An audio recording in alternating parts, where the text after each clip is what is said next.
আজকে আবার একটা রেসিপি নিয়ে চলে এসেছি। বাইরে বৃষ্টি পড়লে বাড়িতে থাকলে বাচ্চারাই বলুন আর বড়রাই বলুন একটু চটপটা খেতে মন হয়, আর সেটাও যদি হয়ও তাড়াতাড়ি।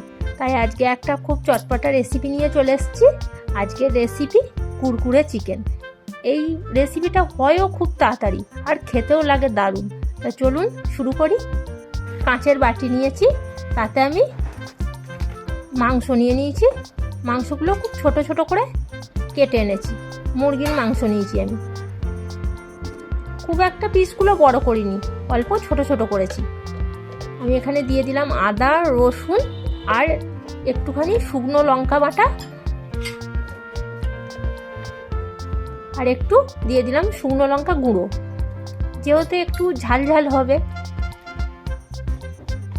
একটু হলুদ গুঁড়ো,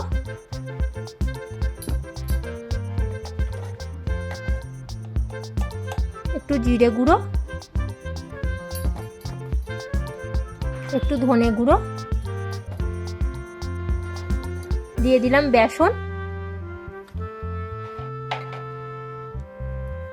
দিয়ে দিলাম কর্নফ্লাওয়ার আর সামান্য ময়দা।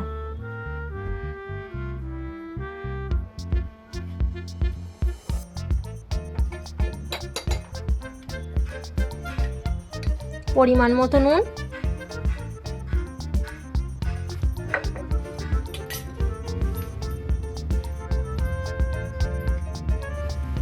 আর টক দই।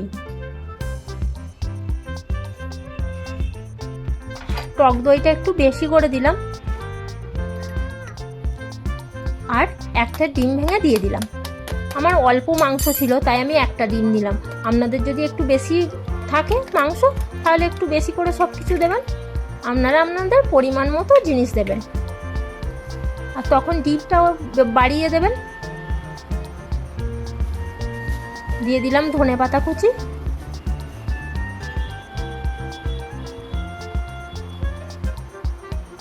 আর আমি কুরকুরে কিনে এনেছিলাম।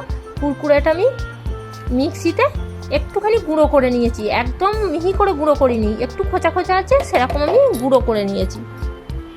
এবার সব একসাথে খুব ভালো করে ম্যারিনেশন করে নেব।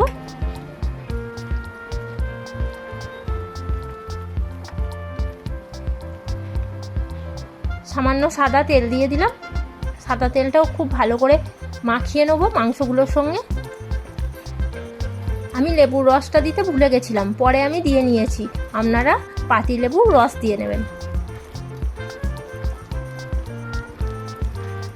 খুব ভালো করে মাখাতে হবে।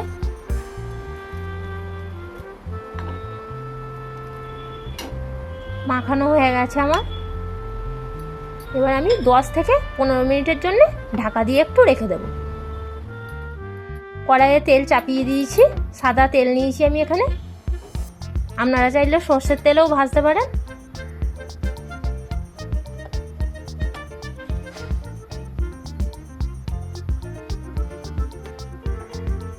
মাংসগুলো ম্যারিনেশন করে রেখে দিয়েছিলাম ওই 10 থেকে 15 মিনিট। ঢাকাটা খুলে নিলাম।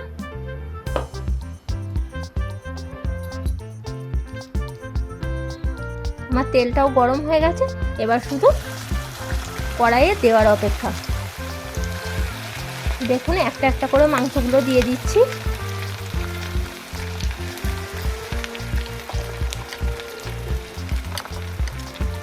এবার উল্টে পাল্টে খুব ভালো করে ভেজে নেব।